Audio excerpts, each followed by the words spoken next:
in favor of the bill because of a number of reasons, I guess. But I typically, in most cases, would say that I'm strongly in favor of the government staying out of anything we want to do in our life. I mean, our children are kind of our I don't want to say property, but we are the guardians of our children, and so Right.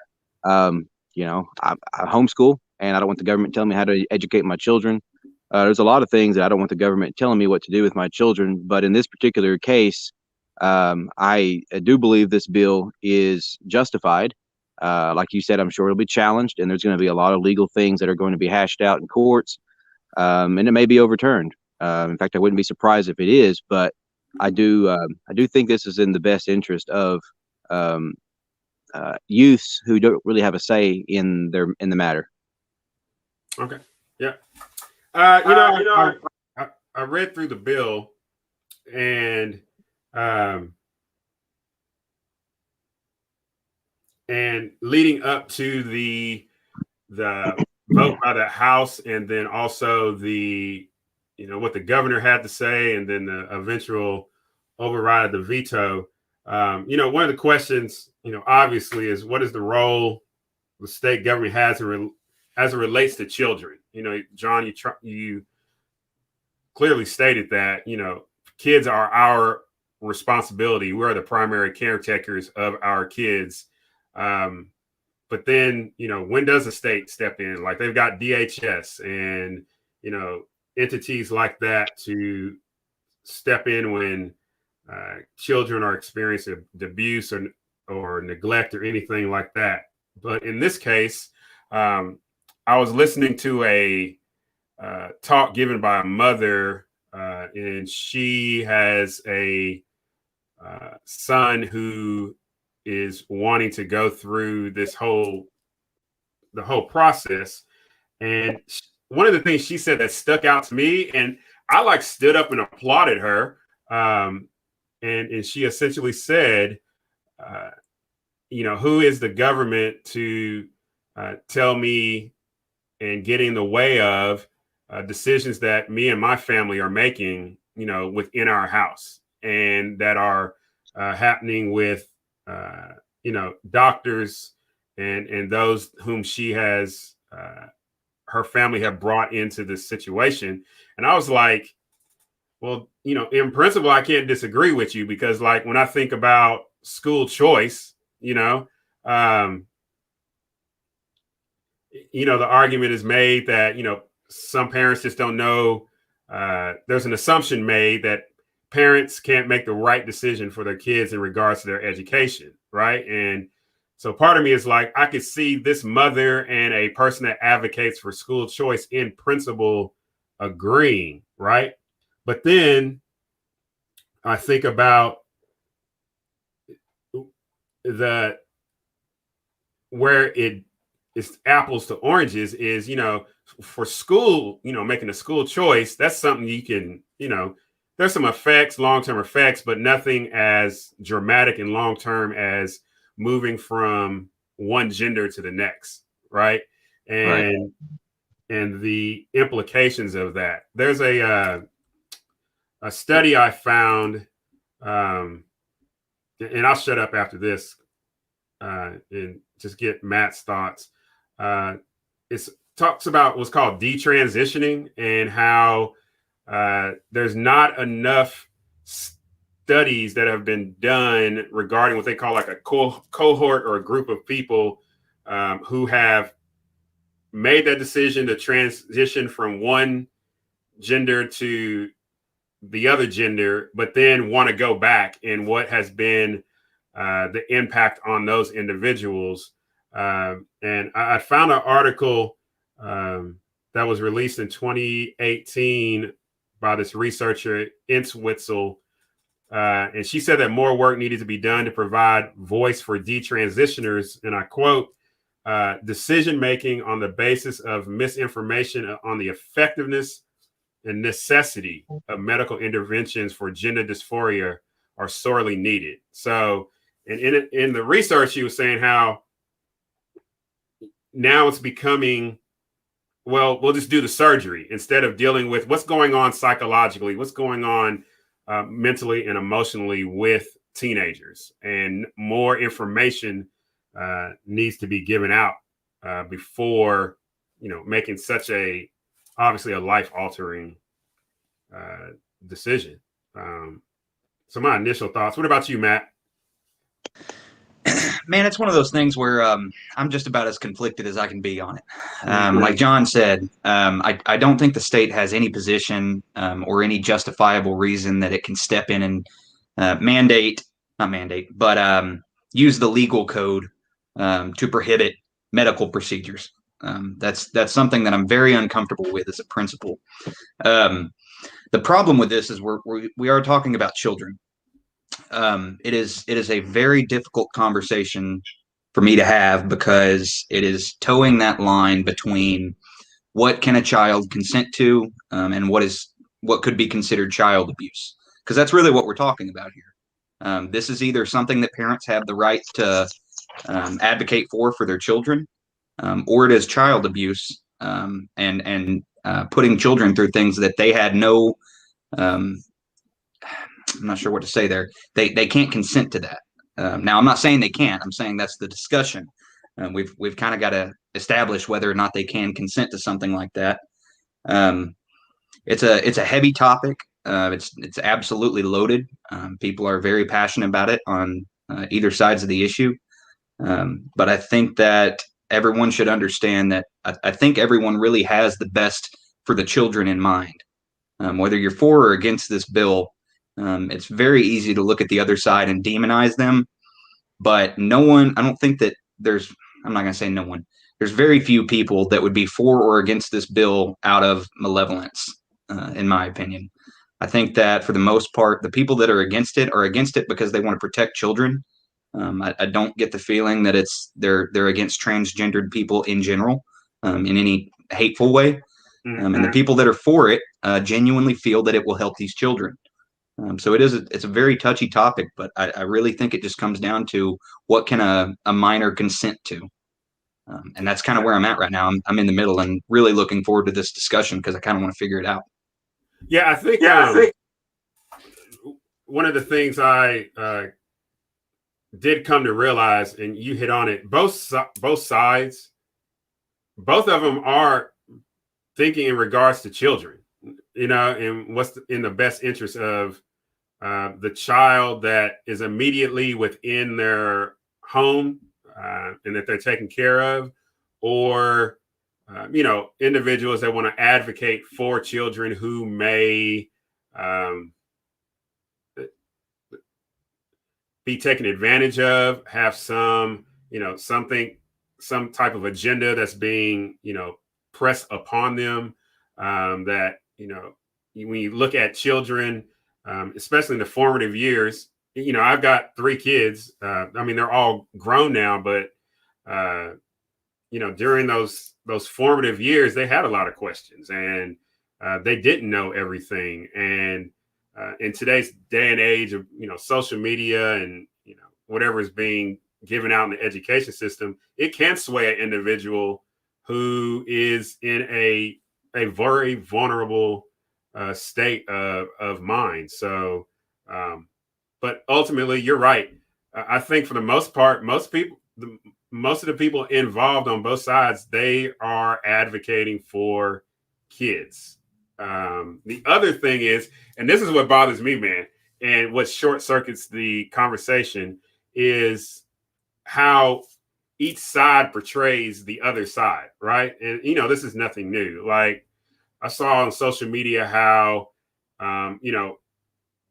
those who put forward the bill were characterized as not wanting trans people to be living in Arkansas, hating trans people, seeking to alienate trans people. And then the other side looked at those who were against the bill as people who had some sinister, they want everybody to be trans. That's their whole thing. Yeah. So it's like, could you pause a minute, and what and one of the things I think about is the value premise. And you hit it on again. The majority of the people are concerned about the kids, right? And not trying to press some agenda. Are there people out there that got an agenda? Sure, right? But I think for the most part, people are well-meaning and trying to figure this out. Now, going through this bill. Now, I'm one that likes to read bills. I don't know about other people, right? I like to read these jokers, right? So we're just going to go through this. It won't take long. But, one of the things that stuck out to me is, one, who's paying for this, right? Now, I'm kind of the persuasion, government stays out of things like this, right? I think we can agree with that. Government should keep their hands behind their back and stop getting involved with everything. But if government is going to introduce themselves in this particular situation, okay, people should have the choice if they want to support it with their dollars or not, because it does point out not using Medicaid dollars and not using public funds. So if there's individuals who support this effort, right, of using public funds to provide these type of services, hormonal therapy, so on and so forth, then they should be free to support that. And those who don't want to support that shouldn't have to support that with their dollars, And I think that's one of the other issues that pits us against one another is situations. It's just a blind, if I'm against it, I still have to pay for it. There's an idea I've been kind of playing with in my head for a while now. And this is, we're about to talk about for about 30 seconds on tax code. And I promise not to go too nerdy on you, but I've had an idea for a long time about a way to kind of iron those issues out. Mm-hmm. And I think it could honestly even tackle a little bit of legislation. I would really like to see some kind of a program on a county or a statewide level ran as just an experiment, just for a few years, where you get to essentially vote on how you want your money to be spent. And that essentially sets the budget where no politician ever gets to decide we're dumping this amount of money into this and this amount of money into this. I want people to walk into a building and say, okay, if I'm going to be extorted from, if they're going to take my money and they're going to spend it anyway, I at least get to determine what departments I want those to go to, or what branches of the government I want it to go to. The thought that made me think of this, I can't remember exactly what you said, but I've had this thought for a while that if liberals would start funding social programs voluntarily, and conservatives would start funding things like defense and police and things like that voluntarily, we essentially wouldn't need a government anymore. I mean, if these things are already being handled on a voluntary basis, we could fix this. So if that program was in place, you could walk into a voting booth and say, I don't want my money going to Medicaid because they did this. Now, it would still, I'm sorry, not because they did this, but because of the policy where, they will support gender reassignment surgery. Mm-hmm. You could just say, I'm not going to support Medicare. And then the liberals can say, no, I want to support Medicare. I don't care about that issue. I'm going to go ahead and donate, 5% of my tax dollars or 10% or 50%. You could even do 100%. But that's something I think would be really interesting, and it would tackle a lot of those issues. Yeah, actually, I talked about this in the previous show. There's a rapper, J. Cole. He talks about a similar thing. He's like, can we do it on our app? Like, it's the 21st century. And, the other benefit of that is that puts some restraint on government because they've only got this much money, right? And then they realize, oh, the demand for this is the true demand for this. This is what people really want. Because when they've only got so much dollars to work with, that drives government to be like, either we got to be more efficient, which is hard. I was in the military, so it's hard already.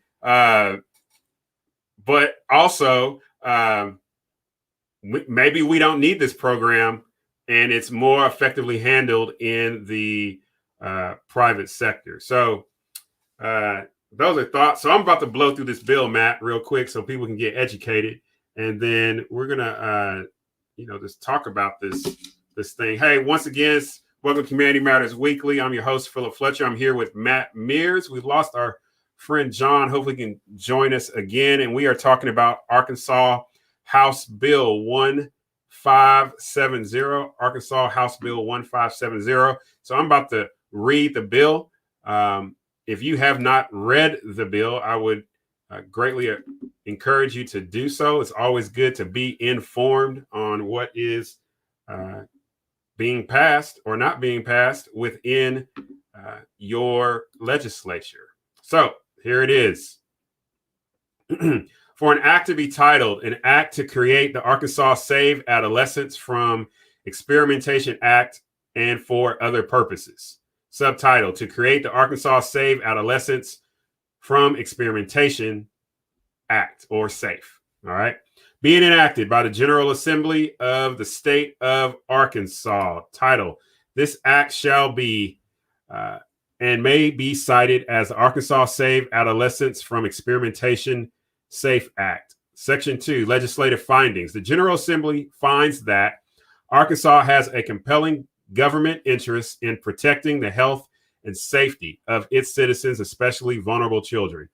Only a small percentage of the American population experiences distress at identifying with their biological sex. According to the American Psychiatric Association, quote, for natal adult males, prevalence ranges from 0.005% to 0.014%, and for natal females from 0.002% to 0.003%, close quote. For the small percentage of children who are gender nonconforming or experience distress at identifying with their biological sex, studies consistently demonstrate that the majority come to identify with their biological sex in adolescence or adulthood, thereby rendering most physiological interventions unnecessary. Furthermore, scientific studies show that individuals struggling with distress at identifying with their biological sex often have already experienced psychopathology, which indicates these individuals should be encouraged to seek mental health services to address comorbidities and underlying causes of their distress before undertaking any hormonal or surgical interventions. Even among people who have undergone inpatient gender reassignment procedures, suicide rates, psychiatric morbidities, and mortality rates remain markedly elevated above the background population. Some healthcare providers are prescribing puberty-blocking drugs such as gonadotropin, releasing hormone analogs, in order to delay the onset or progression of puberty in children who experience distress at identifying with their biological sex. The prescribing of puberty-blocking drugs is being done despite the lack of any long-term longitudinal studies evaluating the risk and benefits of using these drugs for the treatment of such distress or gender transitions. Healthcare providers are also prescribing cross-sex hormones for children who experience distress at identifying with their biological sex, despite the fact that no randomized clinical trials have been conducted on the efficacy or safety of the use of cross-sex hormones in adults or children for the purpose of treating such distress or gender transition. The use of cross-sex hormones comes with serious known risks, such as, now be ready for some science words here. All right. For biological females, erythrocytosis, which is an increase in red blood cells. Severe liver dysfunction, coronary artery disease, including heart attacks. Cerebrovascular disease, including strokes, hypertension, increased risk of breast and uterine cancers, and irreversible infertility, and for biological males.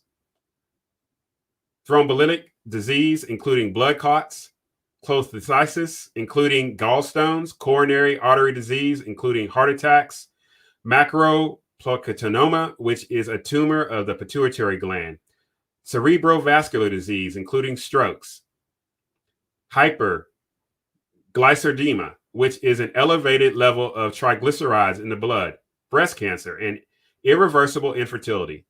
Genital and non-genital reassignment surgeries are generally not recommended for children, although Evidence indicates referrals for children to have such surgeries are becoming more frequent. Genital gender reassignment surgeries include several irreversible invasive procedures for males and females and involves the alteration of biologically healthy and functional body parts. For biological males, surgery may involve genital reconstruction, including a penectomy, which is the removal of the penis, an orchiectomy, which is the removal of testicles, vaginoplasty, which is the construction of a vagina-like structure, typically through a penile inversion procedure, clitoroplasty, which is the construction of a clitoris-like structure, and vulvoplasty, which is the construction of a vulva-like structure. For biological females, surgery may involve a hysterectomy or oophorectomy, reconstruction of the urethra, genital reconstruction, including metioplasty or phalloplasty, which is the construction of a penis-like structure, vaginectomy, which is the removal of the vagina, scrotoplasty, which is the construction of a penis-like and scrotum-like structure, and implementation of erection or testicular prosthesis. The complications, risks, and long-term care concerns associated with genital gender reassignment surgery for both males and females are numerous and complex.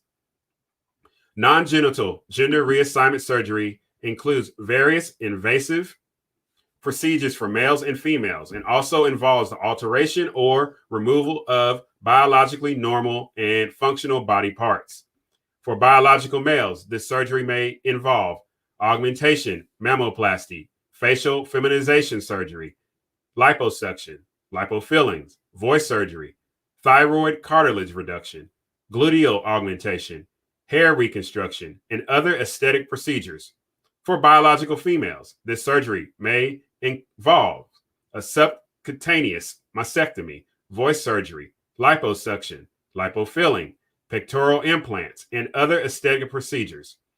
It is an accepted principle of economics and public policy that when a service or product is subsidized or reimbursed, demand for that service or product is increased. Between 2015 and 2016, gender reassignment surgeries increased by nearly 20% in the United States. It is of grave concern to the General Assembly that the medical community is allowing individuals who experience distress at identifying with their biological sex to be subjects of irreversible and identifying with their biological sex to be subjects of irreversible and drastic non-genital gender reassignment surgery and irreversible permanently sterilizing genital gender reassignment surgery, despite the lack of studies showing that the benefits of such extreme interventions outweigh the risk, and the risk of gender transition procedures far outweigh any benefit at this stage of clinical study on these procedures. Section 3, Arkansas Code Title 20, Chapter 9 is amended to add an additional subchapter to read as follows. All right, so briefly, so again, when you go to Arkansas Code Title 20, Chapter 9, this covers health services. Okay, so that's available on the website. I'll make sure to put that link for y'all where you can go read the Arkansas Code Title 20, Chapter 9. All right, Subchapter 15, Arkansas Save Adolescents from Experimentation, aka SAFE Act.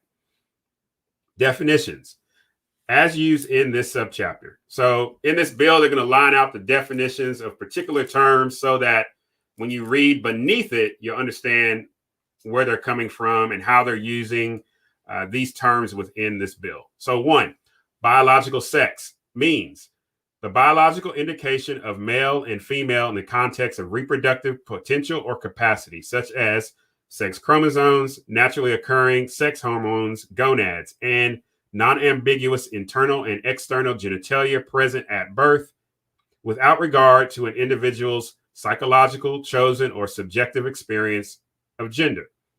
2, cross-sex hormones means testosterone or other androgens given to biological females in amounts that are larger or more potent than would normally occur naturally in healthy biological sex females. And estrogen given to biological males in amounts that are larger or more potent than would normally occur naturally in healthy biological sex males.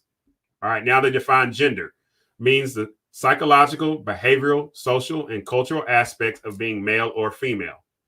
Gender reassignment surgery means any medical or surgical service that seeks to surgically alter or remove healthy physical or anatomical characteristics or features that are typical for the individual's biological sex in order to instill or create physiological or anatomical characteristics that resemble a sex different from the individual's biological sex, including without limitation genitalia or non-genitalia gender reassignment surgery performed for the purpose of assisting an individual with a gender transition.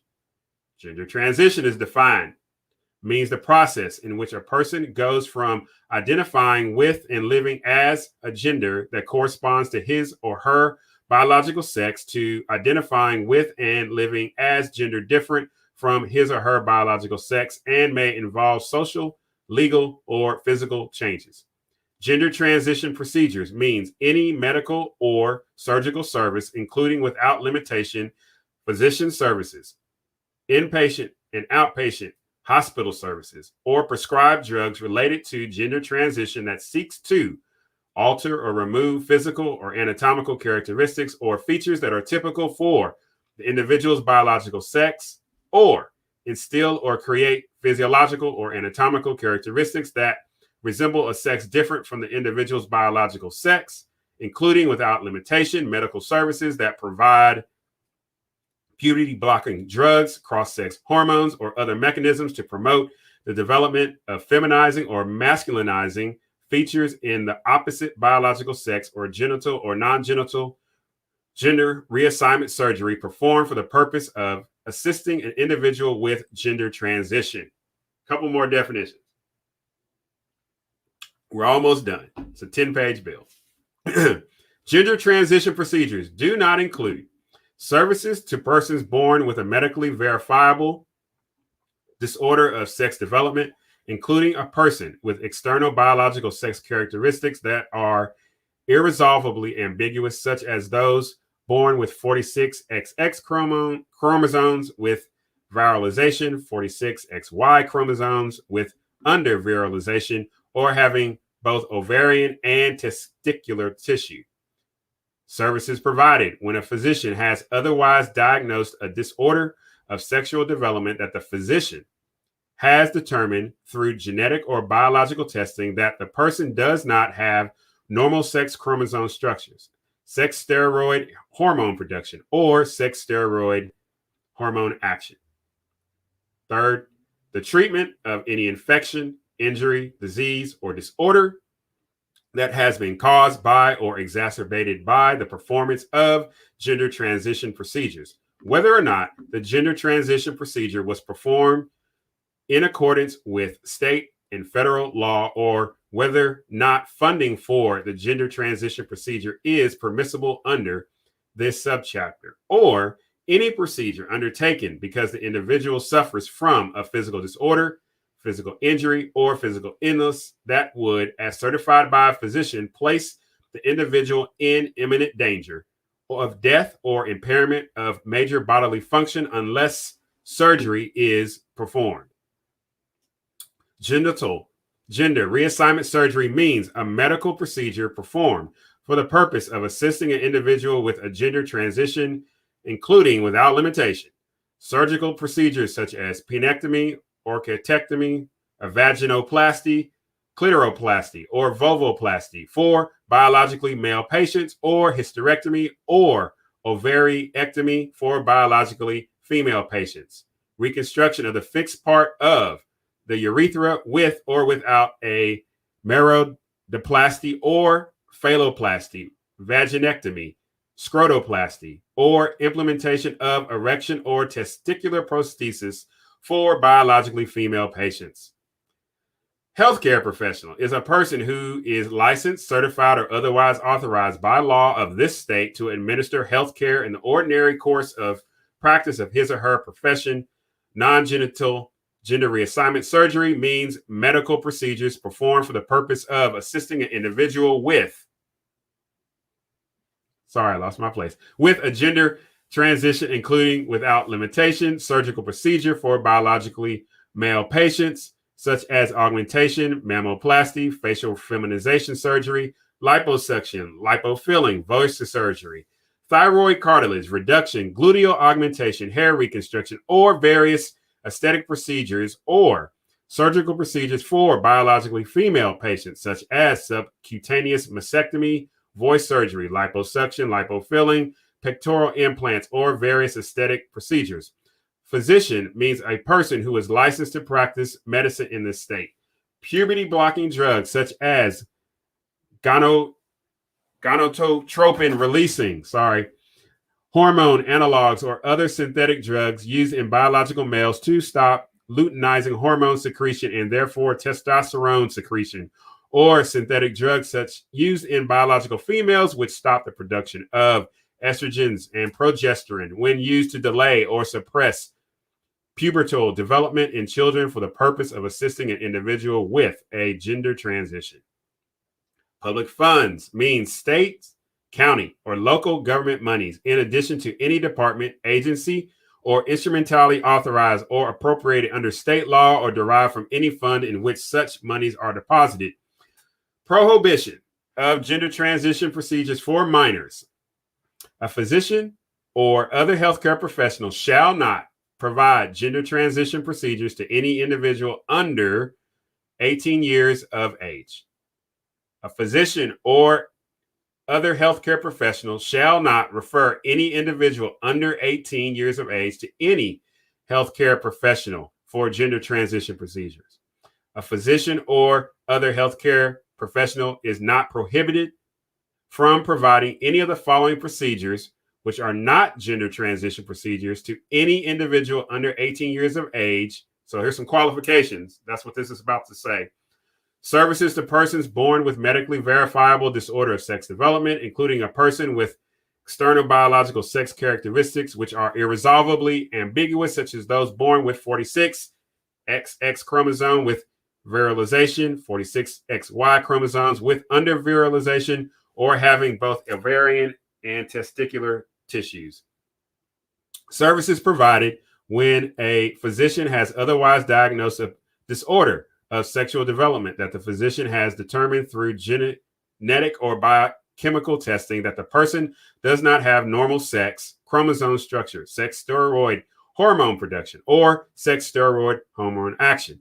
The treatment of any infection, injury, disease, or disorder that has been caused by or exacerbated by the performance of gender transition procedures, whether or not the gender transition procedure was performed in accordance with state and federal law, or whether or not funding for the gender transition procedure is permissible under this subchapter, or any procedure undertaken because the individual suffers from a physical disorder,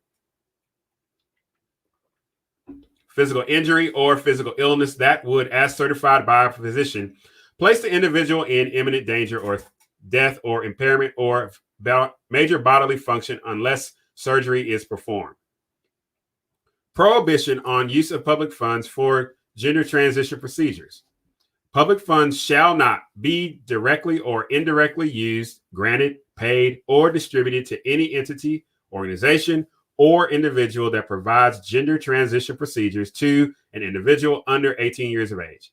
Healthcare services furnished in the following situations shall not include gender transition procedures to an individual under 18 years of age by or in healthcare facility owned by the state or a county or local government, or by a physician or other healthcare professional employed by state or a county or local government. Any amount paid by an individual or an entity during a taxable year for provision of gender transition procedures or as a premiums for healthcare coverage that includes coverage for gender transition procedures is not tax deductible. The Arkansas Medicaid program shall not be reimbursed or provide coverage for gender transition procedures to an individual under 18 years of age. Final section, enforcement, second to the last section, enforcement. Any referral for or provision of gender transition procedures to an individual under 18 years of age is unprofessional conduct and is subject to discipline by the appropriate licensing entity or disciplinary review board with competent jurisdiction in the state. A person may assert an actual or threatened violation of this subchapter as a claim of defense in a judicial or administrative proceeding and obtain compensatory damages, injunctive relief, declaratory relief, or any other appropriate relief. A person shall bring a claim for a violation of this subchapter no later than 2 weeks after the day the cause of action accrues. 2 years, 2 years after. An individual under 18 years of age may bring an action throughout their minority through a parent or next friend and may bring an action in their own name upon reaching majority at any time from that point until 20 years after reaching the age of majority, notwithstanding any other provision of law. An action under this subchapter may be commenced and relief may be granted in a judicial proceeding without regard to whether the person commencing the action has sought or exhausted available administrative remedies. In any action or proceeding to enforce a provision of this subchapter, a prevailing party who establishes a violation of this subchapter shall recover reasonable attorney fees. The Attorney General may bring an action to enforce compliance with this subchapter. The subchapter does not deny, impair, or otherwise affect any right or authority of the Attorney General, the state of Arkansas, or any agency, officer, or employee of the state acting under the law, any law other than this subchapter to institute or intervene in any proceeding. Final section, Section 4. Arkansas Code, Title 23, Chapter 79, Subchapter 1 is amended to add an additional section to read as follows. This deals with insurance. Insurance coverage of gender transition procedures for minors prohibited. As used in this section, gender transition procedures means the same as defined in Section 20, Chapter 9-1501.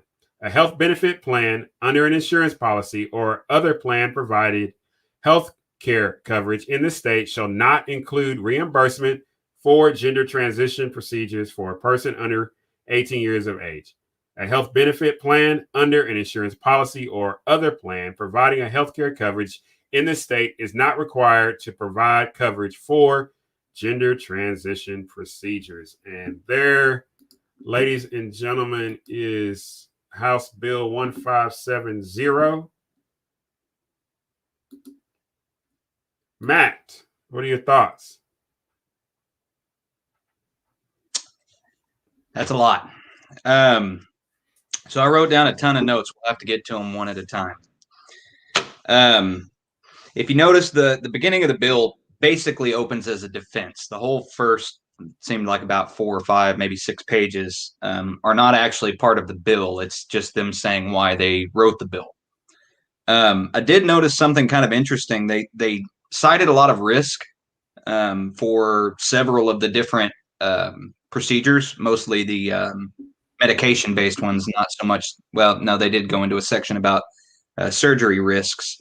But then at the same time, they said that there's been no randomized clinical trials on it. So that was kind of confusing. They're basically saying we don't know how safe it is because there's been no trials, but then they're saying there's also known risks. So right off the bat, that kind of got a red flag going. Mm-hmm.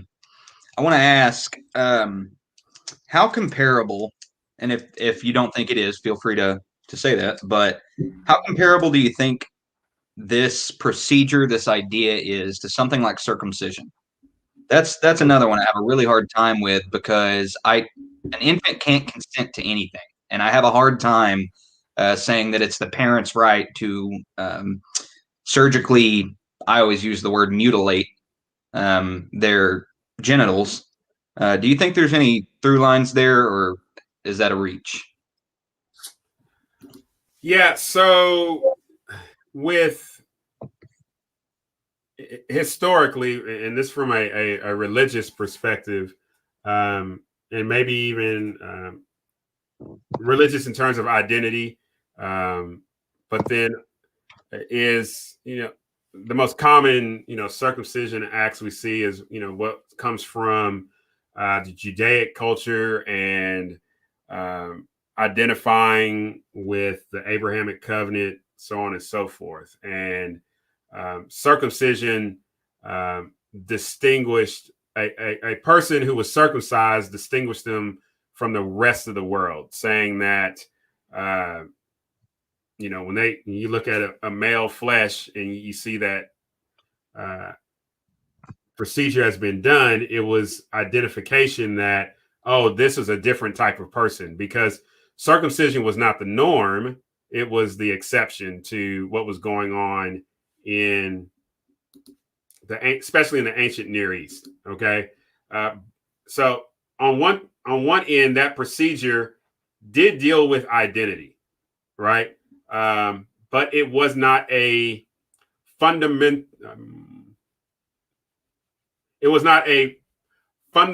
change to one's gender expression. Okay, so obviously males go in, they experienced it traditionally on the 8th day. Typically, circumcision would happen, you get your name, so on and so forth. Now, here in America, that is growingly secular, right? There's very little value placed on typically what's happening in religious communities, right? And what it is they choose to practice. I understand, there's been a growing movement for years now of moving away from circumcision.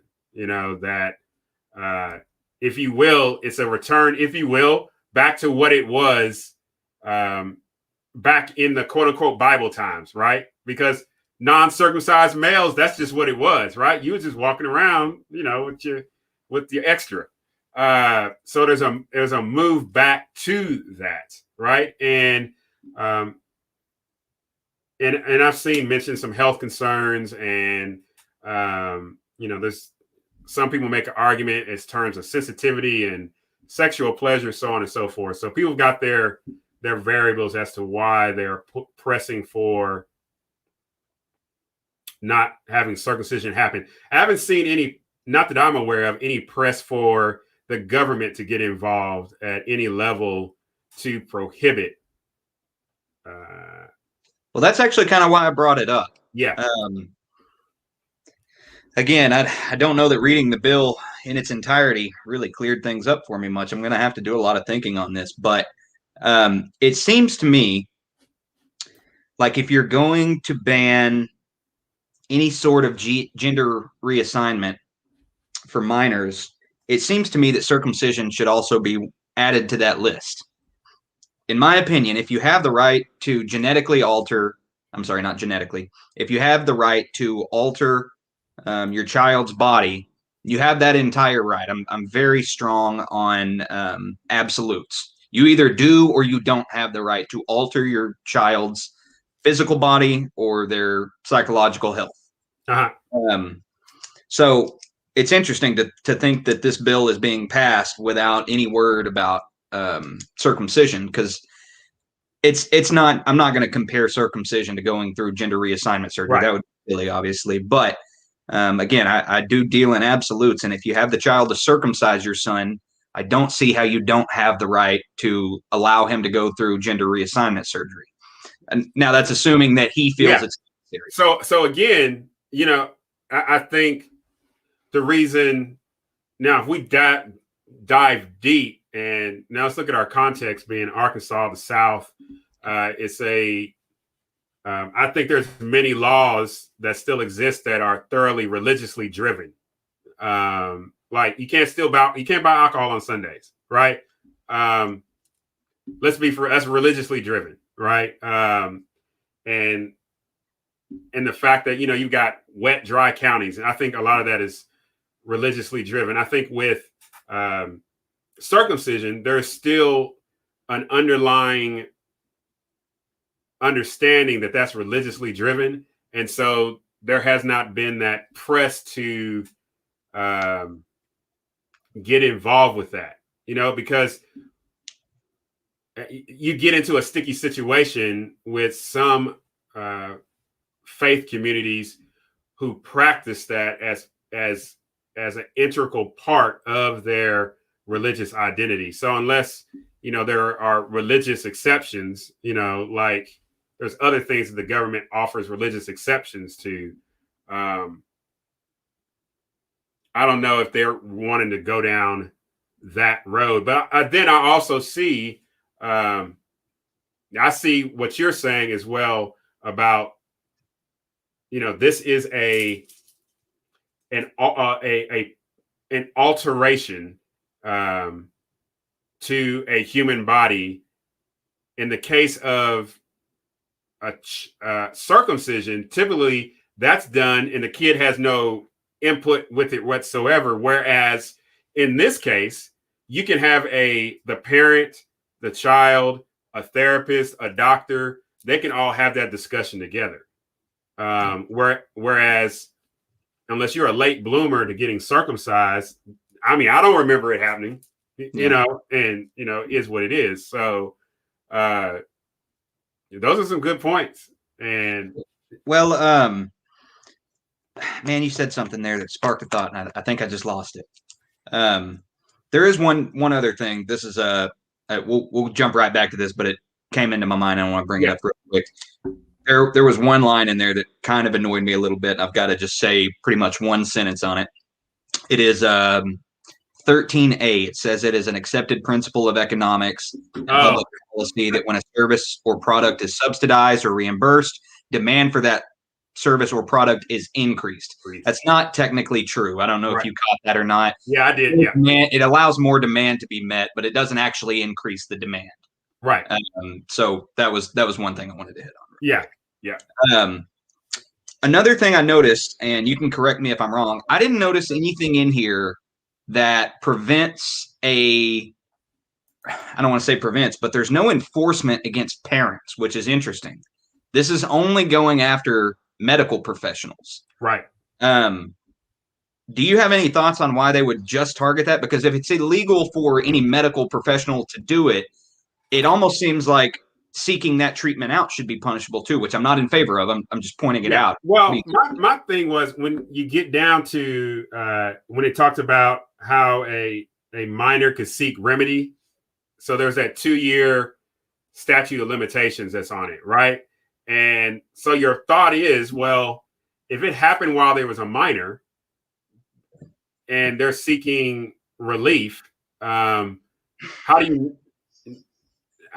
is the parent at that time not held accountable? Because that parent, that's your guardian. That's the person who is overseeing your,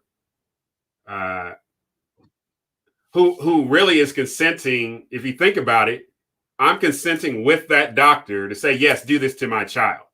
Mm-hmm. Like you've got that person that is seeking injury, all right, that's seeking redress of injury. And then you've got the person who's carrying out actually the dictate of the parent, but the parent is nowhere found. You're right. The parent is nowhere found at all in the consideration. And so I don't know what let me stop you for just a second. You said Title 20, Chapter 9 is the health code, correct? Yeah, it covers. Let me bring that up for you. Okay, if that's just the health code, that could kind of answer the question because it's not the criminal code.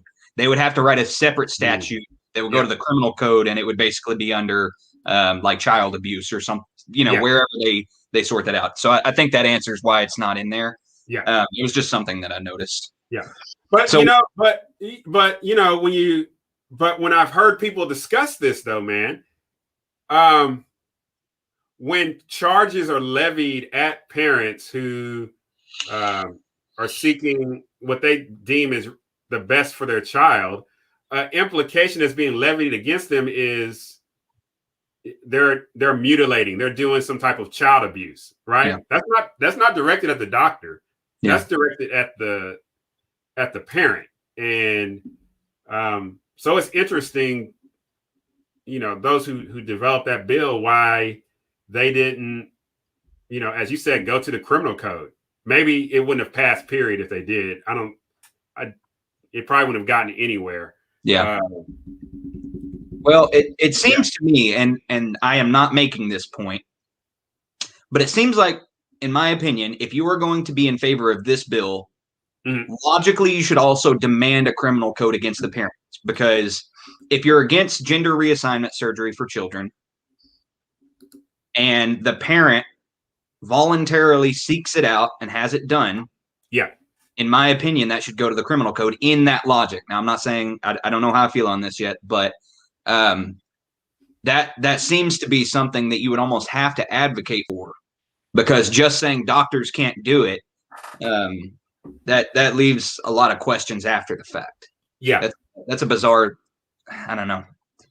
This gets hairier as we get into it. It seems like it's one of those things where the more you turn the page, the more pages show up afterwards. It does, and I think look at my notes here.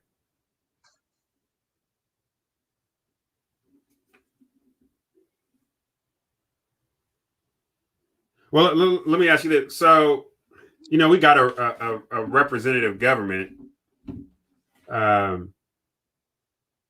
What place do they have in getting in between, if you will, or coming into the home of parents, and what is happening between the parent and their kid, and then more specifically what the kid is experiencing. What is too far? Are you asking what is too far for the government to do? Yeah. I think that's what this interview is about. I think that when child abuse is taking place, and we would both agree on some instances of child abuse, if you're punching your kid in the face repeatedly, that's child abuse. And I think we would both agree, if a government is to exist, that would definitely be something we would both want our government to address. We don't want children suffering genuine abuse. When it comes to healthcare decisions, it gets very, very tricky. I think by the nature of healthcare, healthcare is a very, very tricky topic. And it's something I say a lot. You may have heard me say this recently. Something I say a lot about the abortion debate is that the abortion debate is not about women's rights. And it's not about the government mandating women's bodies. It is a conversation about what constitutes a human life and what doesn't. Essentially, what's murder and what's not. Virtually everyone, at least in our state, would agree that an abortion of a 9-month-old fetus is a murder. The problem is, without being able to use any kind of religious doctrine, which I would agree is a bad idea, we shouldn't do that. But without being able to turn to some concrete principle, we can't really pick a non-arbitrary point to draw that would satisfy everyone. It's always going to be arbitrary. Some people say viability. Some people say brain activity. Some people say a heartbeat. Some people say at implantation. Some people say, as long as it's not born yet, it's still your body and you can do what you want. I would say that's psychotic. But that's what makes these conversations so hard is there's no concrete way of saying, no, this is incorrect. I think that's kind of the nature of governance, and that's why we do political debates and not political or political, I wouldn't even know what to call it. Political theory wouldn't exist if these weren't hairy topics. There's lots of gray areas in all of these conversations. So to get back to your question, I think that any time physical harm is coming upon children that don't deserve it, I'm not saying if you spank your kids, cops should be kicking in your front door, but anytime there's physical harm, we should absolutely step in. As far as what the government has the right to step in and say you can and can't do with your children, again, this is something I'm really struggling with right now. This bill reads to me, and again, these are politicians. I think that's important to point out. We don't know why this bill was actually written. The person that wrote this bill very well could have been transphobic, and he just hated the concept and didn't want it happening to anyone. I would like to point out that this is only for minors. This is Right. not banning adult gender reassignment surgery. It's only not allowing doctors to perform it on children. Right. And they clarify, and I think if this is probably a good summation of it, this is prohibiting what they're considering to be just an elective type surgery, right? Because they're clear to point out this is not applying to someone who has some type of medical concern, who a doctor has identified through some genetic testing, biochemical testing, that there's going to be some necessary surgery that's going to happen in order for this individual to continue to flourish as much as possible, or the last one is could be a threat to their life. So they're kind of separating out. The bill is separating out or distinguishing between what would be just a fully healthy individual versus someone who experienced some traumatic accident or has something that was identified maybe while they were in the womb. And so they distinguished that out. And like you said as well, it's not applying to those who are 18 and over. Yeah. And, that was something hearing this bill talked about. I didn't hear that talked about as much of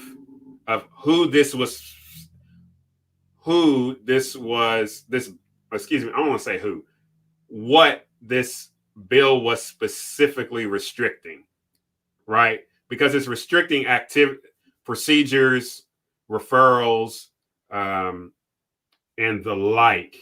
And I had something I wanted to talk about in this regard. Is going back to the discussion about, or asking the question, is this child abuse, right? A person arrives at that conclusion, which can inform this type of bill, because they're operating off of a particular worldview, right? They've got a particular set of values and beliefs,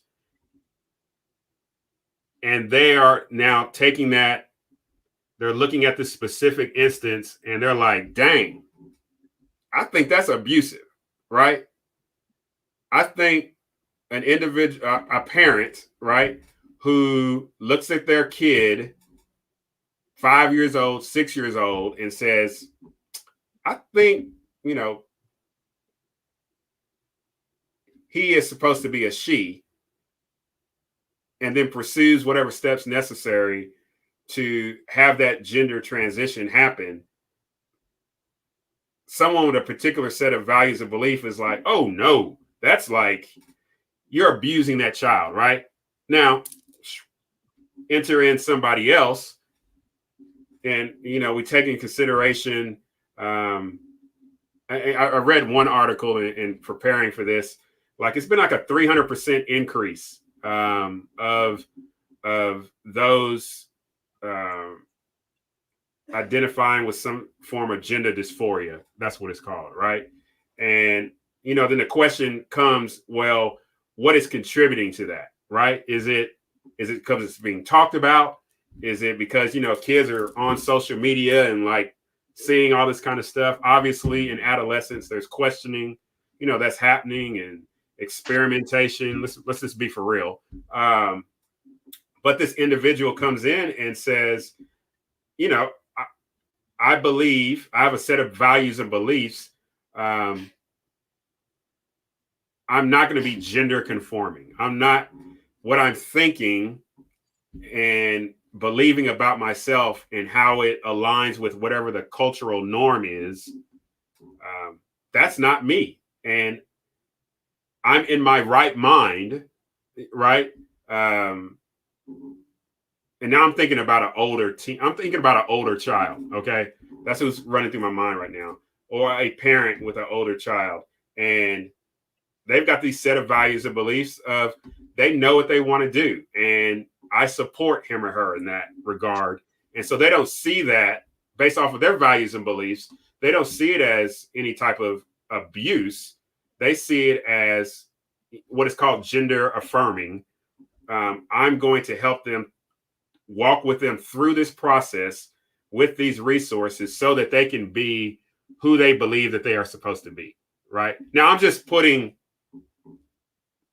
these people in the same room, right? And saying, hey, both of you are operating off a particular set of values and beliefs. And that's why one of you arrives at this is harming. So you need to do something for the protection of a child. And you're arriving at this as something affirming. And you want this available for the sake of a child, you know? Pushback, thoughts? Well, I don't know that I agree that it's just a worldview difference. Okay. And the only reason that I say that is I think that there are valid worldviews and I think there are invalid worldviews. There is a very small minority of human beings, however, they still exist. And this is not to insinuate that any one group of people accepts them, but there is a group of human beings that want pedophilia to be essentially labeled as a sexual orientation. Right. I am personally of the opinion, now I know this might be a bit radical for your podcast, but I'm personally of the opinion that if you coerce children into sex, you should be hung in front of everyone. That's my honest opinion. So as a father, and I know you're about to be, you're on the, I feel you. Yeah. Like speaking as fathers, I feel you. And we're in this era where everyone kind of expects everyone else to respect their worldview and, like the every thought is valid types, which even the people that say that do not believe that. But in my opinion, children cannot consent to certain things. And again, I'm not even necessarily talking about a 5 or a 6-year-old. We could be talking about a 15 or a 16-year-old. Yeah. We don't allow 15 and 16-year-olds to join the military, both because of their physical inability and because we don't think that they can consent to go give their lives up for something. We don't believe that they are matured enough to make that decision. So this really comes down to a question of whether or not this is one of those things that they can or can't consent to. Again, like alcoholism or alcohol and tobacco. We don't let them access those things because we don't think that they are mature enough yet to make those kind of life decisions for themselves. So issues like transitioning genders, that is a major life-changing decision. A human being, now I don't really know on the back end how much it can be reversed, but you're never going to be the same. I mean, they're never just going to change you back into what you were and snap, nothing happens. Right. It's a life-changing decision. Right. I think where I stand on this bill right now is that I am in support of it. I think I'm comfortable saying that at this point. And I am not comfortable defending it on any kind of transphobic grounds or anything like that. The only thing that I can say in defense of this bill is it is not logical to me that a 14, 16, 7-year-old, whatever it is, they can't be trusted to buy tobacco or alcohol, join the military, drive a car, but they can make a life-altering decision that will follow them into old age. I honestly didn't see myself coming to that conclusion, but with the prevalence of the conversation, the invention of social media and things like that, which you touched on earlier, I absolutely believe that being exposed to these ideas too young will encourage children to look in that direction where they otherwise wouldn't have. And I think in many cases never would have even had the thought, and therefore they wouldn't have ever experienced this gender dysphoria. I feel for the people that are transgendered and have to wait until they're 18. And I 100,000% support an 18-year-old or a 20-year-old's decision to do whatever they like with their body. Same thing with circumcision. I am not against circumcision. I'm against circumcising infants. I think that's where I'm at right now. But to write it up as everyone having different worldviews, I don't know that I accept that. Mm. This is one of those things. So I think just briefly. So I think we should acknowledge people see the world differently. That doesn't mean. So this is where I do find agreement with you. Not every worldview is valid, right? So a lot of times I've run into so many different people. You know, I hear some things, I'd be like, yeah, wow, really? You know, and I mean, that's not on my face, but in the back of my head, I'm like, wow, really? Especially I'm paying attention to any worldview that if you follow it to its logical conclusion, is about to take somebody's life or a group of people's lives. Like, you know, it's just a threat to their life and everything. And that's where I'm like, yeah, I hear your worldview, but that worldview is trash, you know, and this is why, right? In this specific case, you know, again, you know, you've got, and it seems like it's made to seem as if it is, well,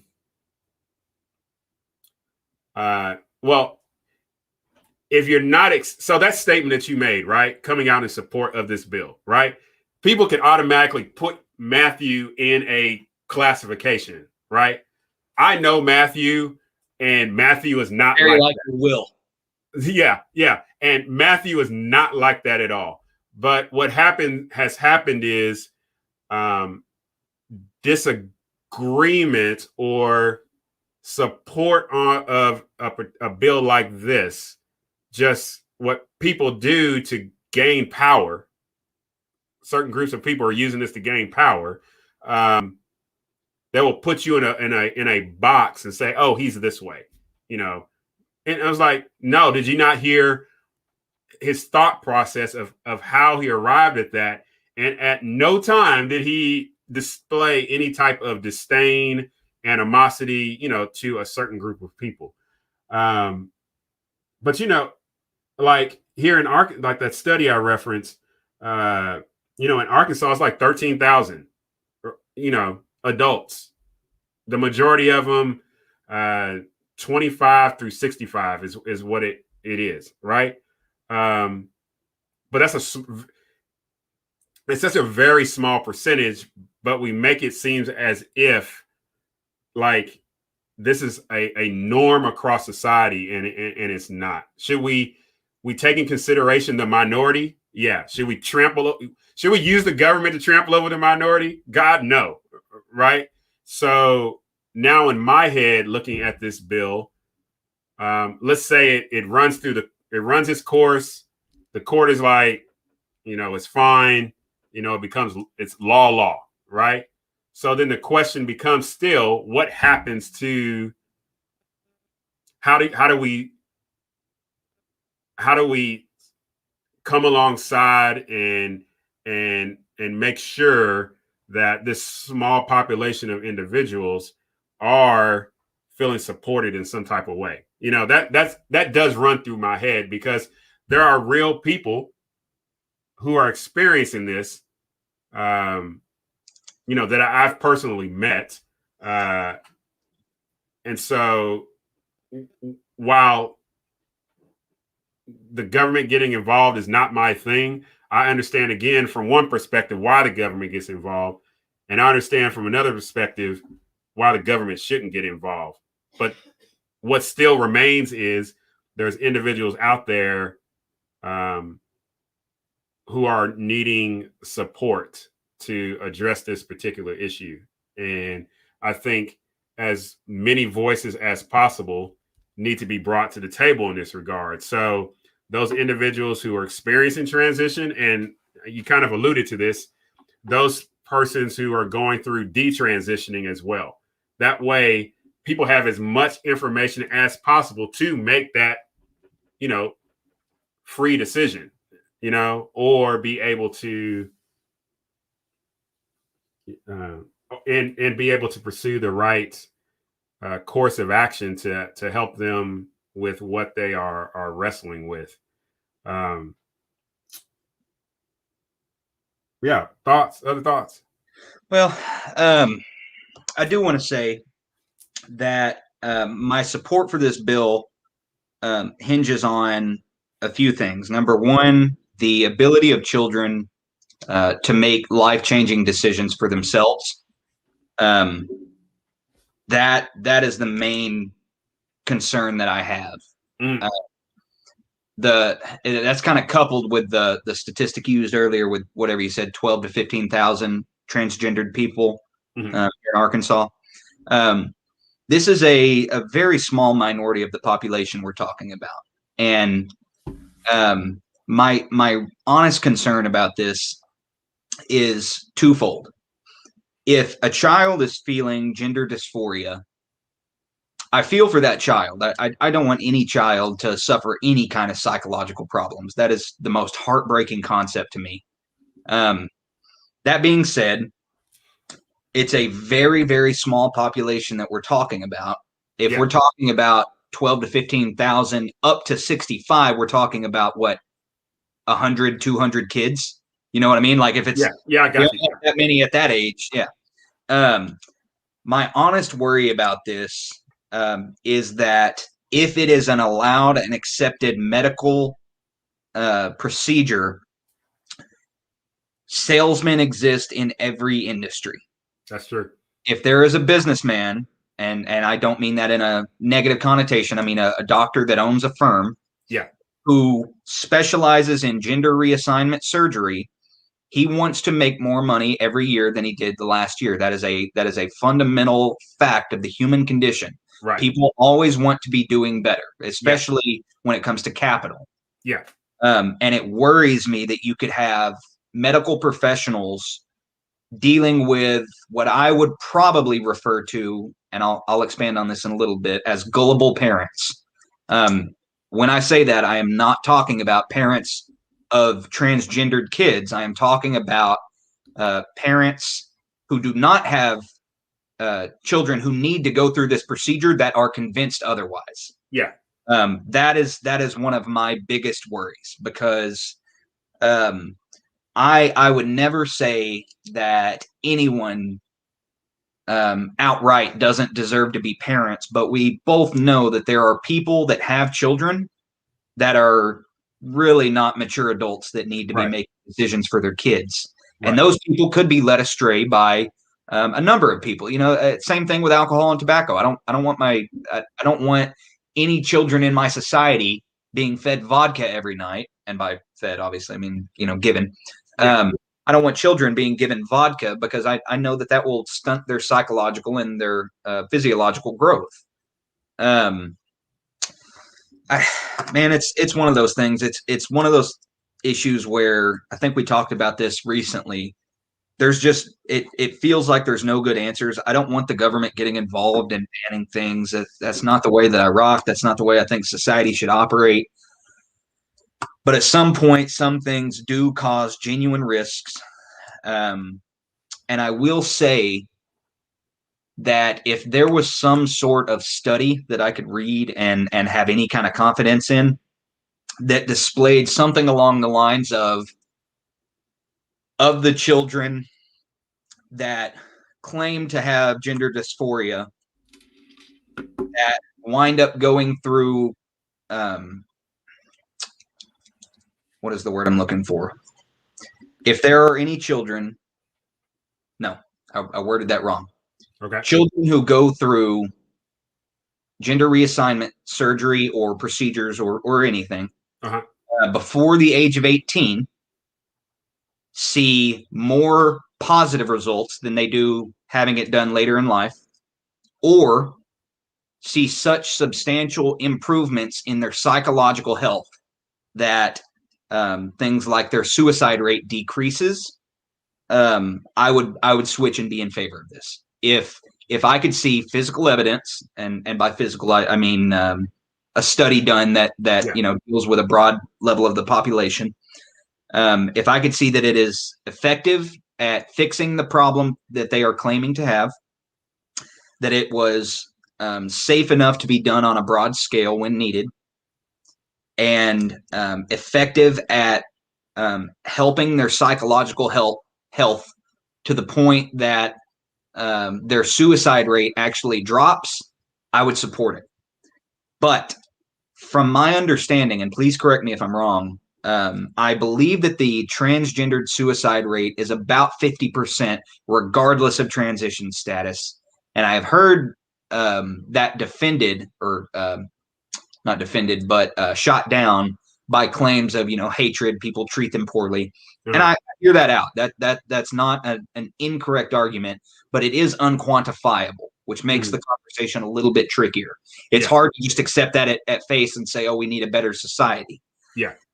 It seems to me that the only thing stopping me from supporting this bill is the efficacy, because if there was no efficacy or efficiency questions, I wouldn't necessarily worry about a child making the decision to have this done, because it would be the same as having any other elective procedure done. Like, I had my adenoids taken out when I was a child. I don't regret that. I don't even know what adenoids do. I don't think I even needed them, apparently. Yeah. So, and now, to be fair, those did cause physical problems, and I'm not saying that gender dysphoria does not cause at least psychological problems, but it is incomparable. There are much more variables at stake here. So what do you think about all that?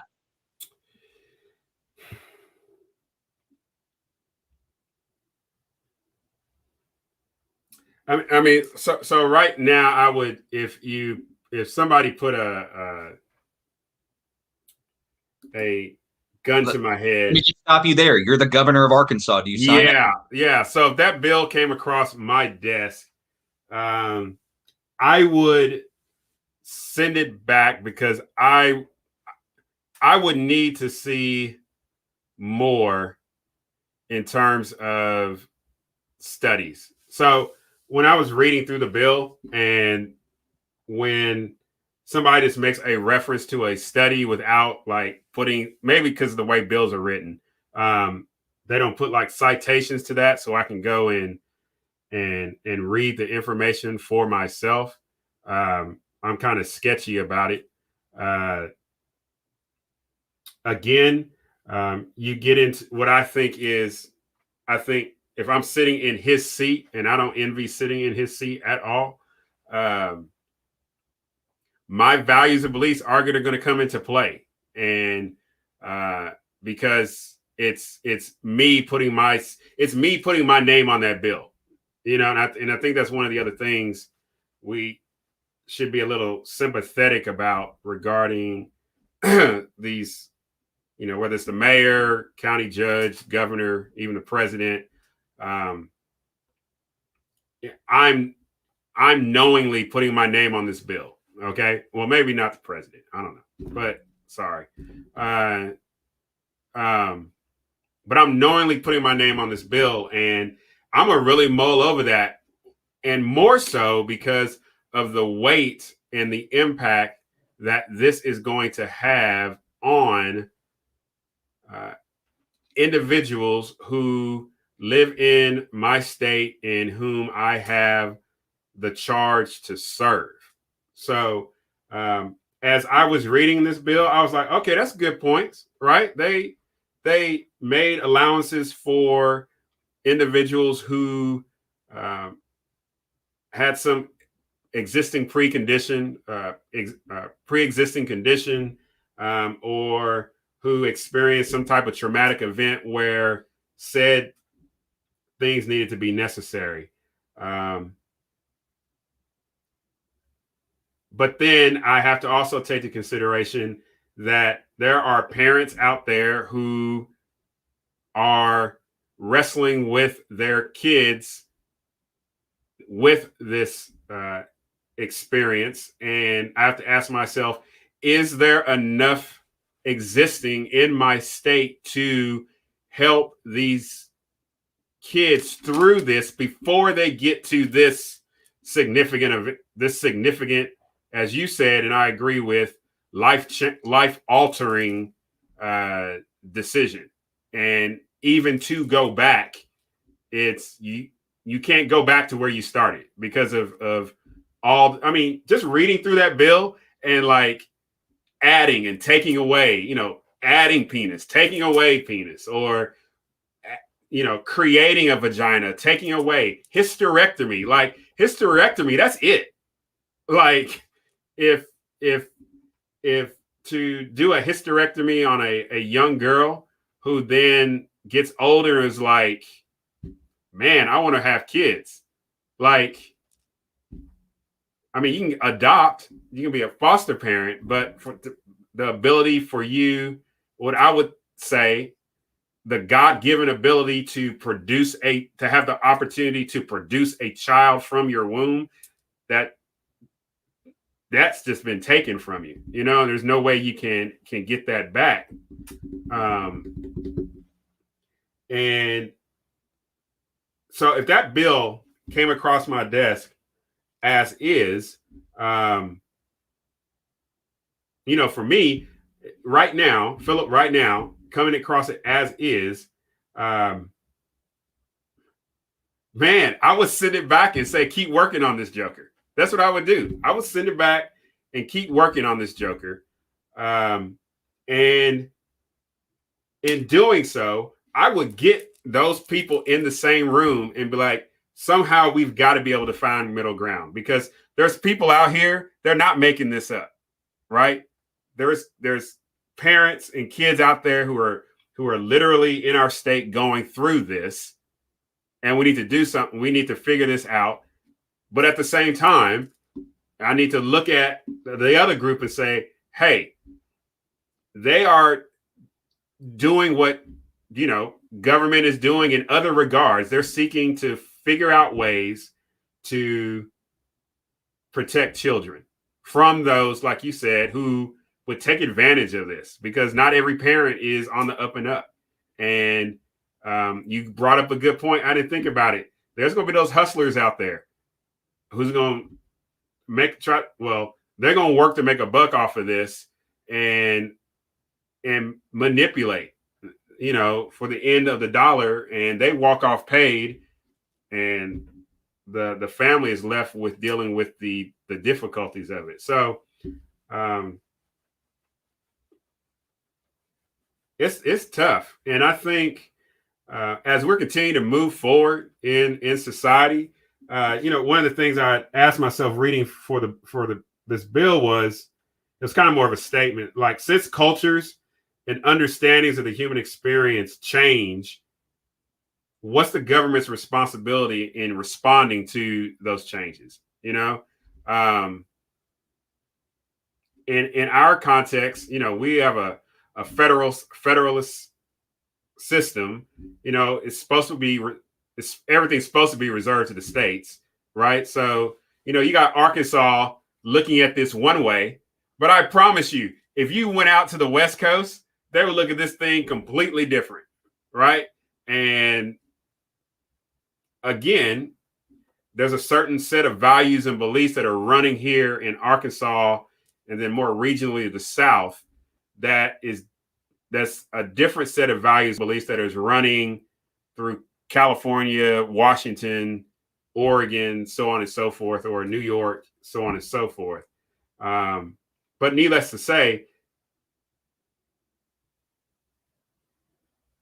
at some point we have to say, no, we're going too far. Like, we're going too far. And it has nothing to do with because I'm phobic this or phobic that, or, fill in the blank phobic. It is, we are going too far as human beings. Somebody has to, like, hey, we are going too far. Because that's one of the things that contributes to a productive, healthy society, not just for our current generation, but for generations to come. So those are my thoughts. Well, I think you hit on several good things there. The first thing I wanted to mention was essentially what you opened with. You talked about not being able to access the studies that they referenced. Yeah.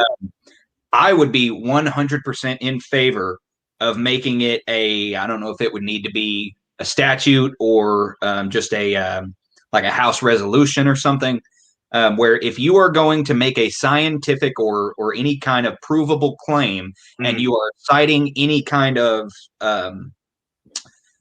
study, it has to be linked, because you and I both know there are good studies and there are garbage studies. And in my opinion, there's just as many garbage studies as there are good ones. Yeah. And depending on the field that it's in and who it's provided by, there may even be more bad studies than good. Right. So I'm 100% with you on that.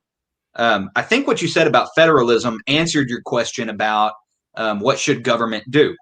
Yeah. One of the things that, I really, really try to not make generalizations like this, but people on the left tend to not like federalism. They don't necessarily like the idea of states' rights. Personally, the way that I am looking at this, and people may be too bullheaded for this to actually be a functional concept, but there are plenty of historical examples of this. But look at marijuana, whether it's medical or recreational or decriminalization, whatever it is. Good ideas can be tested on individual segments of I won't say good ideas, I'll just say ideas can be tested on small segments of the population, which means Arkansas can try out a bill and we can test our results. And if we see positive benefits from that, we can share that with other states and they can make their own decisions through the voting booth. Now, I'm not personally a giant fan of democracy as it is, but which is funny to be debating a bill. But I think that kind of answers your questions. We need states to have different laws. Yeah. We need states to draw lines in different places for a few reasons. And one reason is competition. The other is flexibility. If I don't like laws in one state, I can move to another state. Right. But I think that sort of answered your question. I think that federalism really is the answer and our way out of this. We need to try some things out. I don't necessarily hate this bill. There are a couple of things I'd like to see changed about it, but throughout its entirety, I did not get the feeling that this is an anti-transgender bill in any way, shape, or form. I agree. Very much got the feeling that this is a bill that sets out to prevent doctors from performing procedures on people who can't consent to them. Yeah. Now, the one I'll kind of play devil's advocate against myself, because the one argument against that would be children can be operated on if there is sufficient need. Right. For instance, I had my adenoids taken out as a child. I'm pretty sure it was because it caused some sort of a blockage in my nose. Okay. Couldn't breathe out my nose or something like that. Now, I was, I think, 2 or 3 at the time. I was very young. The reason that procedure is legal is because there is an identifiable medical problem that is causing. This bill does not answer any questions about what do you do when a child is psychologically damaged by the fact that they genuinely feel that they were born into the wrong gender. Yeah. That's a hard, that's one of those things where it really throws a wrench in everything, because for the children who genuinely are, and just for a hypothetical, will forever be transgendered, I don't love the concept of not allowing them to get the medical procedures that they need or would like. But it leaves a giant hole in the argument, in my opinion, because if the child genuinely needs it and decides to have it at 18 and is happy with that decision for the rest of their life, it's kind of hard to justify not allowing the parents to do that. Right. That being said, I don't know that necessarily changes my mind on this bill, specifically because of the point that I brought up earlier about salesmen. That to me is very, very concerning. And the reason that I can be okay with transgendered people and transgendered procedures for adults, but not children, is because I don't think that children can negotiate that relationship properly. They don't know when they're being manipulated and tried or sold, essentially, they don't know the difference between medical advice and a sales pitch. Yeah.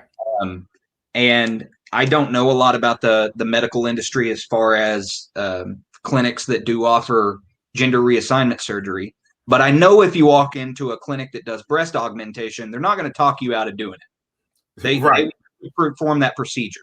Yeah. So it really depends on if the provider is a salesman, like a cosmetic surgeon would be, or if it is an ER doctor. You know what I mean? And I'm not using that in a literal sense, but I think you know what I'm getting at.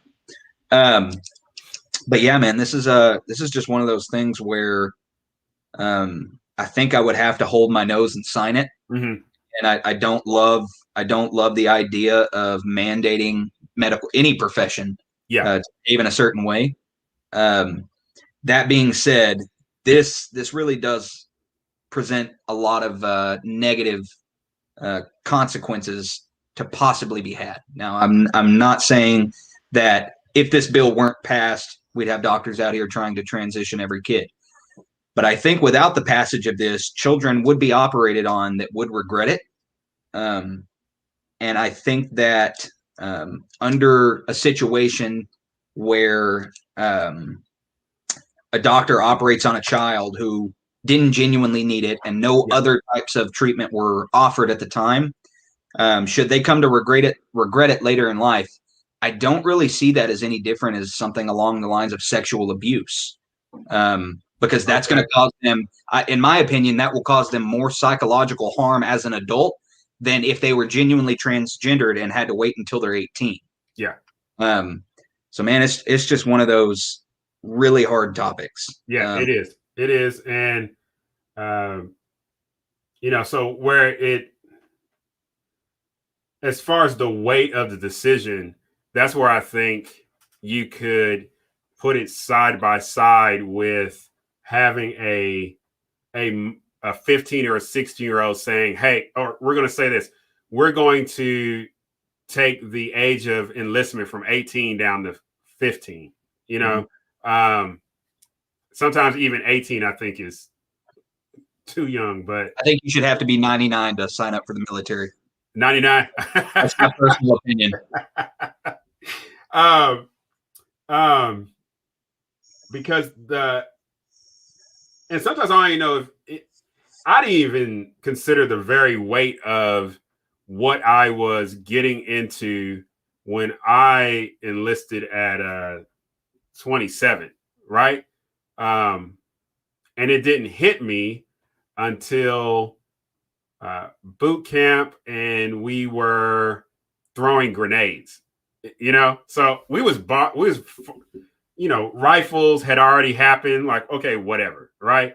But when we start throwing grenades, like, that was like, oh, this is real.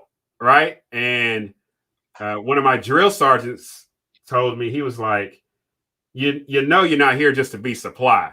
I was like, well, what do you mean? He was like, the mission of the Army is to fight and win the nation's wars. You're an infantryman first. You're a supply person second, right?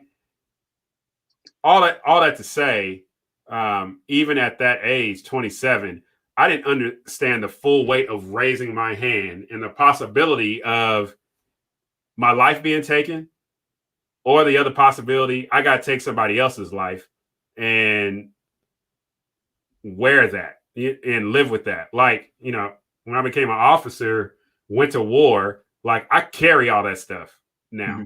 You see what I'm saying? And I'm an adult who went through some things, and that's life. There's no way I'm gonna ever get rid of that. Like, just no way. So when I say I put that side by side with, this situation right here, you're never going to walk away from. I just don't think you'll ever walk away from the impact of those decisions. And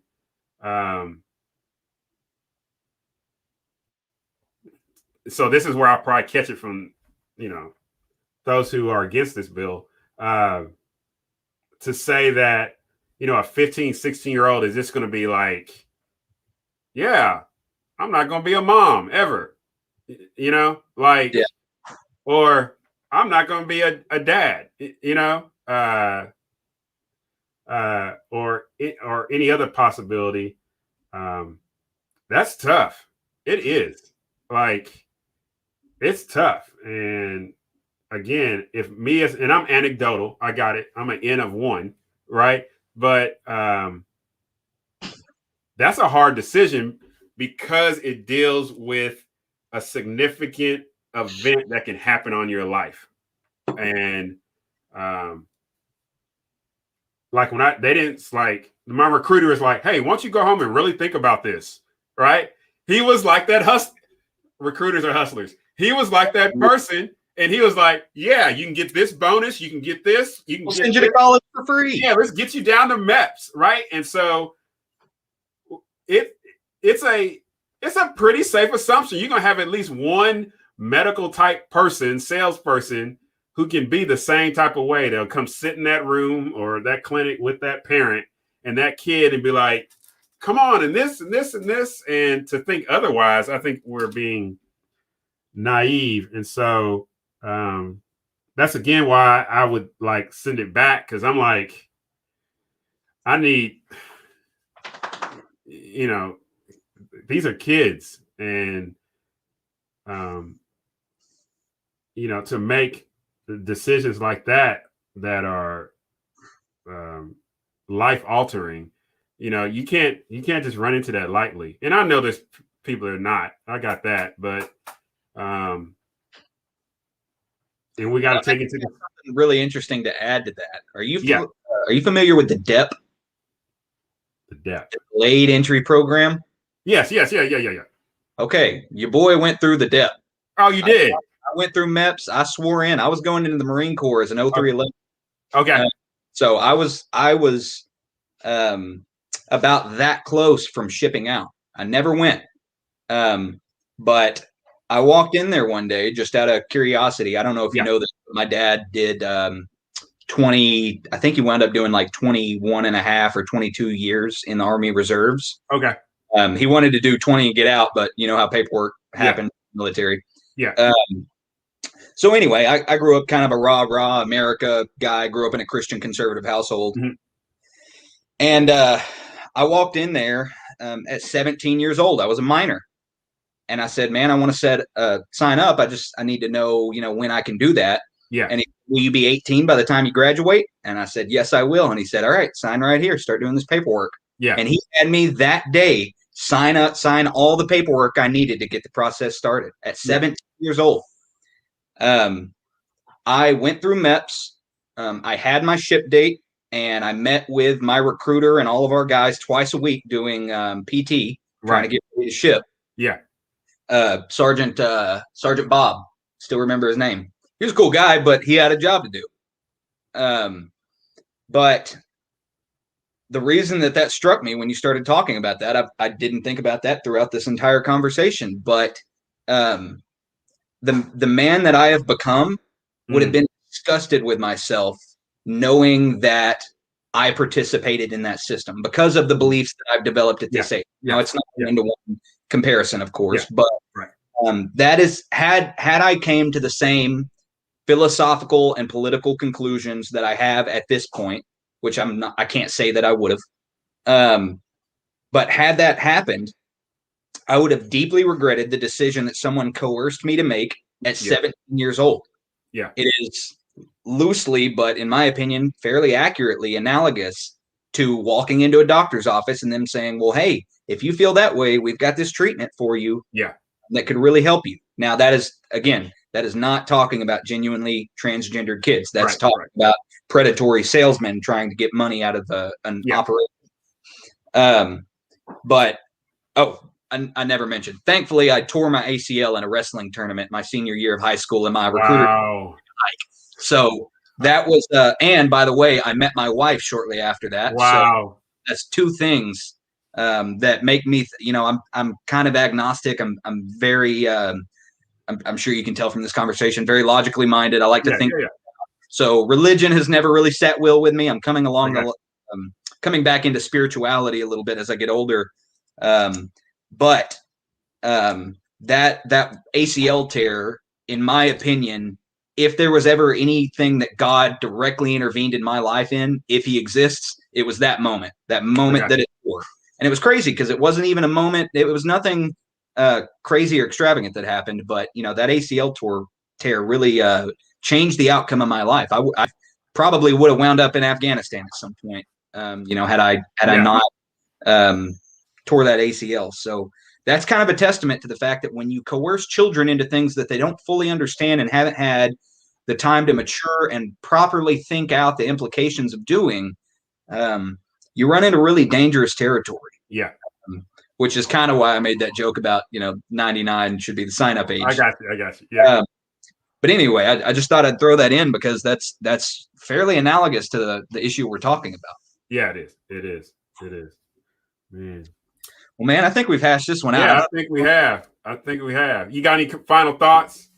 My final thoughts are, I think we should protect children from all different sorts of predators. And I would never expect it to be acceptable in my society for my child to be able to walk in and purchase something that could potentially harm him, to incur massive amounts of debt. I don't think that's something that should be legal.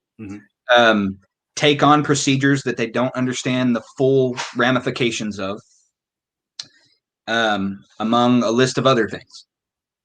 As far as the bill goes, I am not enthusiastically supporting it by any means because, it's just one of those hard topics.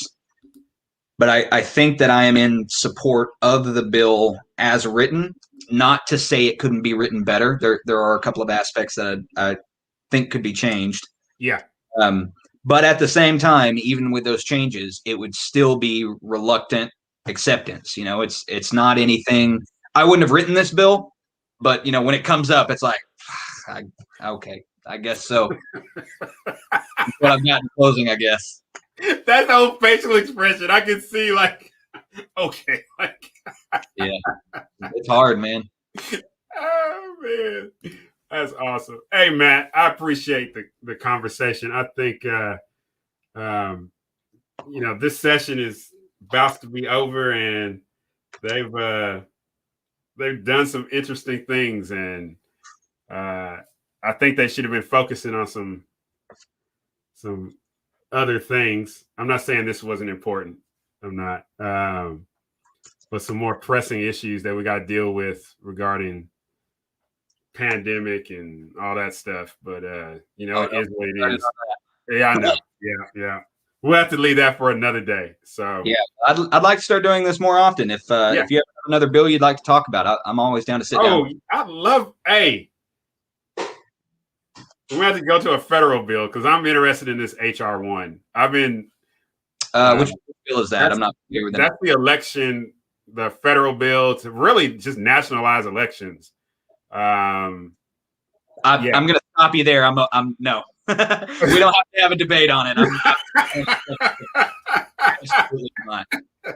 Yeah. You won't see me lose my lunch on. Yeah, last year I went on Facebook. I went through like 2 of the Corona bills, man, and my head must have exploded. And I'm like, these junkers are on a straight up grift. They really are. And I don't care if Trump was in office.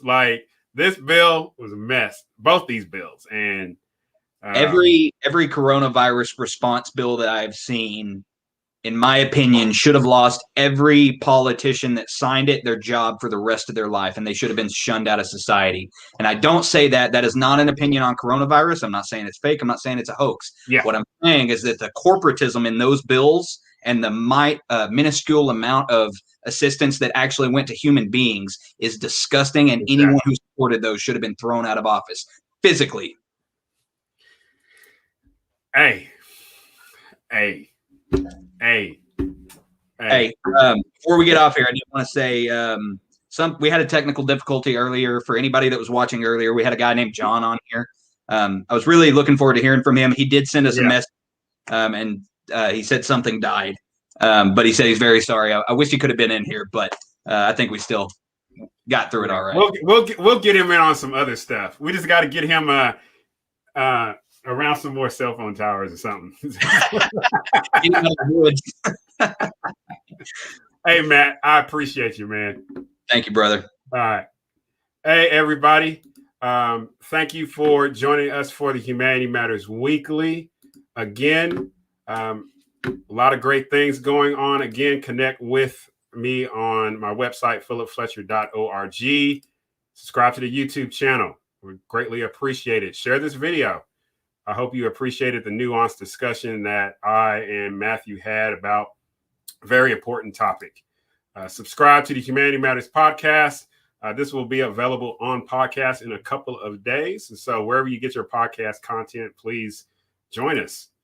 If you want to be a sponsor, please connect with me, pfletcher73@gmail.com. I would love to advertise your content, business, whatever. All right. And then finally, if you want to be part of the mailbag, next Sunday, Humanity Matters podcast @gmail.com. This coming Friday, once again, is rap and hip hop and freedom. So be looking out for that. And I appreciate y'all very much. So remember to be loved, to be kind. When I say your name, it says you exist and that you matter. I can't transform what I don't think exists. I won't transform the person I don't think that matters.